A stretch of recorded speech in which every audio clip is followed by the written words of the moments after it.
Kegagalan panggung terakhir Anies ini sebagai seorang gubernur semakin dibuktikan pada hari berikutnya, yakni hari pertama Heru Budi Hartono datang ke Balai Kota sebagai penjabat Gubernur DKI Jakarta. Hari Senin lalu ya, tanggal 17 Oktober. Heru Budi sampai di Balai Kota agak siang, usai menjalani pelantikan oleh Mendagri Tito Karnavian. Dan sambutan terhadap Heru Budi sangat meriah. Bak seorang Jokowi.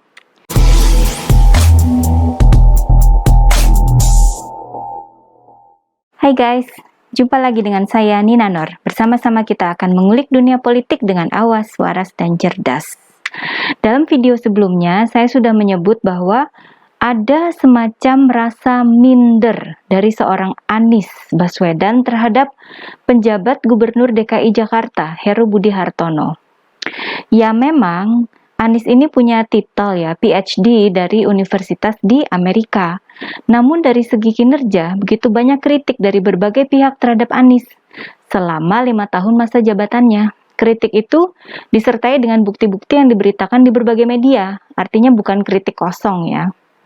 Sementara, sosok Heru Budi sudah punya pengalaman banyak di birokrasi, sudah pernah jadi wali kota, seperti halnya Presiden Jokowi ya.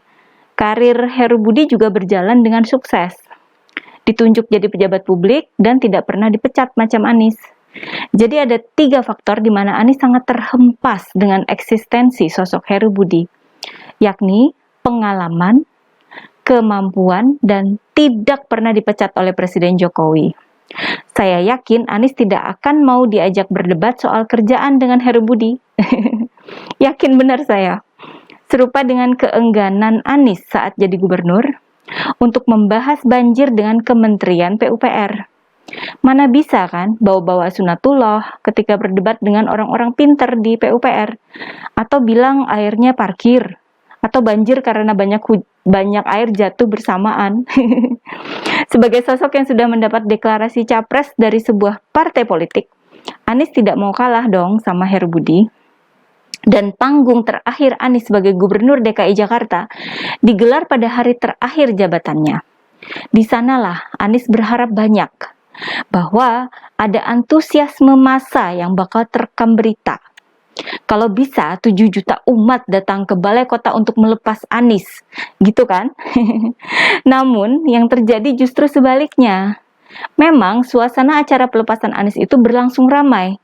Banyak massa yang datang untuk mengeluk-elukan Anies. Mungkin ada pula yang meneriaki Anies presiden ya. Akan tetapi, sehari sebelumnya ada info yang bocor. Ketahuan bahwa para relawan pendukung Anies lah yang akan datang ke Balai Kota. Bahkan mereka menyiapkan sampai ribuan orang. Kedatangan ribuan relawan Anies ini sudah diketahui sehari sebelumnya. Dan kemudian terbukti pada hari H. Ada liputan berita soal keberadaan para relawan Anies di acara pelepasan Anies itu.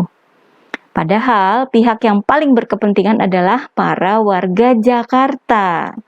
Jadi kalau lebih banyak relawan Anies yang datang ke Balai Kota ketimbang warga Jakarta, artinya panggung itu gagal menunjukkan bahwa Anies ini adalah gubernur yang dicintai warganya.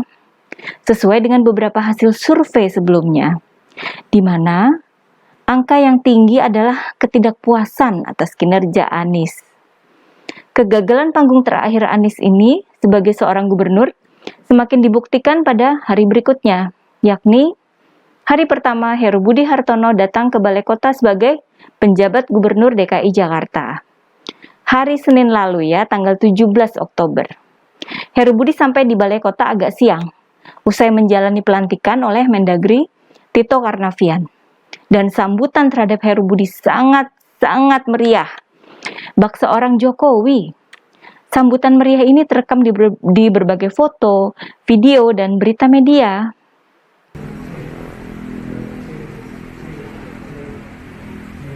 Ya, ini bunga papan yang berada di halaman Balai Kota DKI ya.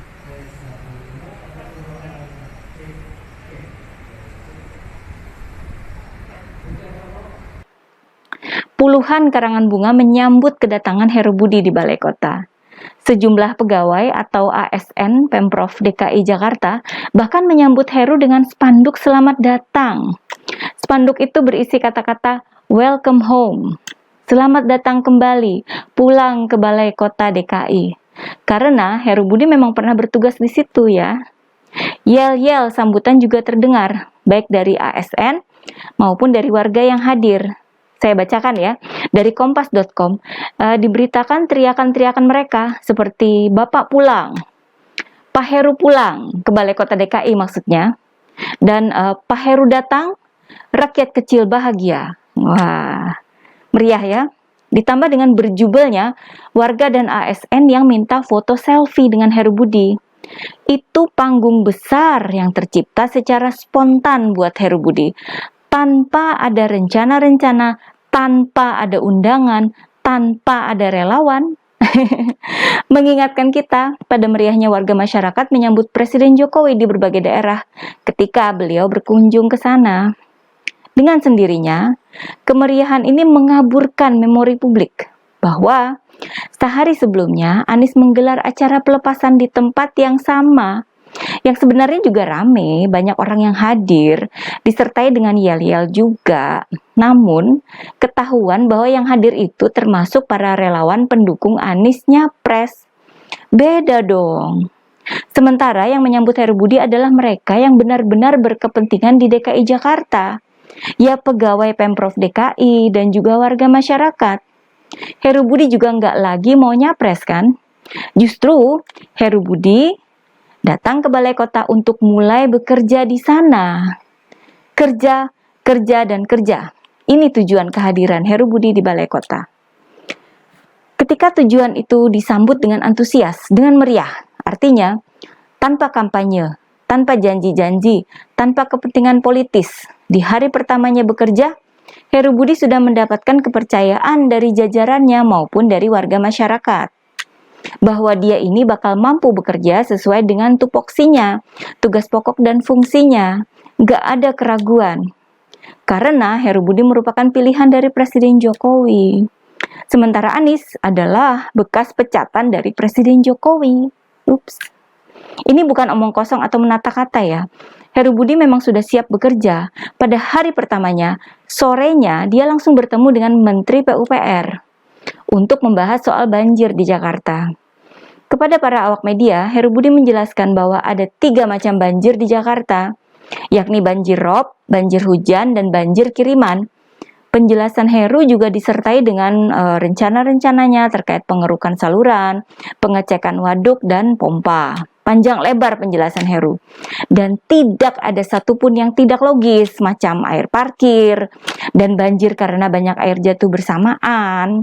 Gak ada Heru menyebut hal-hal konyol macam Anies ya. Heru Budi juga sudah menyampaikan ke media bahwa dia akan membuka kembali posko pengaduan warga di Balai Kota, seperti era gubernur sebelum Anies. Ini jadi semacam angin sejuk dan segar ya bagi para warga Jakarta ya. Balai Kota kembali dibuka buat kepentingan rakyat. Ini bakal bikin Heru Budi makin diterima oleh warga Jakarta. Kedekatan semacam itu sebenarnya sangat relevan ya dengan ambisi Anies yang mau nyapres. Tapi entah kenapa ya dia malah nggak mau mengambil kesempatan itu dulu.